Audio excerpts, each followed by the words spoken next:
Samantala, ilang paaralan sa Ilocos Norte nagkansela ng klase matapos magbaba ng tsunami warning ang PHIVOLCS kasunod ng malakas na lindol sa Taiwan. Yan ang tinutukan live ni Gab De Luna. Gab? Chris, itinaas ang tsunami warning kaninang umaga sa ilang bahagi ng Hilagang Luzon matapos ang malakas na lindol na yumanig sa Taiwan. Malakas na lindol ang gumising sa Taiwan kaninang umaga. Ilang gusali sa Hualien ang tumagilid at bumagsak. Kita ang laki ng pinsala sa mga kabahayan at establishmento. Ramdam din ang pagyanig sa capital city ng Taipei. Ayon sa Taiwan Central Weather Administration, magnitude 7.2 ang lindol na may lalim na 15.5 kilometers at naitala ang epicenter sa Hualien. Sa Pilipinas, agad lumikas sa pinakamalapit na evacuation center ang ilang residente, malapit sa baybayin ng Pagudpud, Ilocos Norte. Matapos itaas ang tsunami warning ng PHIVOLCS base sa magnitude 7.5 sa kanilang monitoring. Ang mga mangingisda sa coastal areas, inilipat sa mas mataas na lugar ang kanilang mga bangka. Ipinagbawal din ang pagpalaot at nagkansela ng pasok ang ilang paaralan bilang pag-iingat. Pasado alas 10:30 naman ng umaga nang bawiin ng PHIVOLCS ang warning.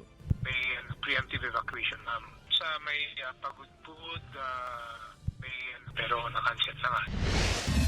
Sa Claveria, Cagayan, kanselado rin ang pasok sa ilang paaralan.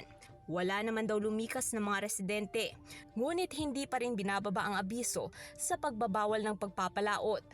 Pumunta po yung kapitan kanina dito para pa-evacuate na lang. Naglikpit naman po kami dito. Pero nag-cancel naman po kaya hindi na lang po kami umalis. Basta yung mga mangingisda, not to venture muna, ma'am. Lalo na yung mga small crops, dapat hindi po muna sila mangingisda ngayon, ma'am.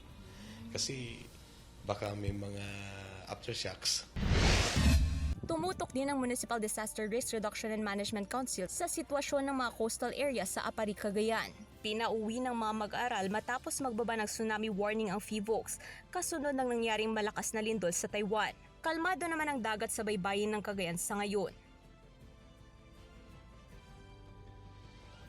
Sa ngayon, Chris, bagaman kanselado na ang tsunami warning at nakauwi na rin yung mga nagsilikas nga kaninang umaga, ay patuloy pa rin ang monitoring ng Office of Civil Defense, PDRRMO at LGU sa mga coastal area.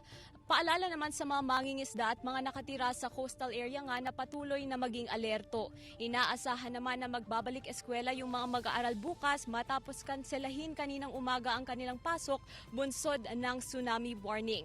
Chris? Maraming salamat, Gab De Luna.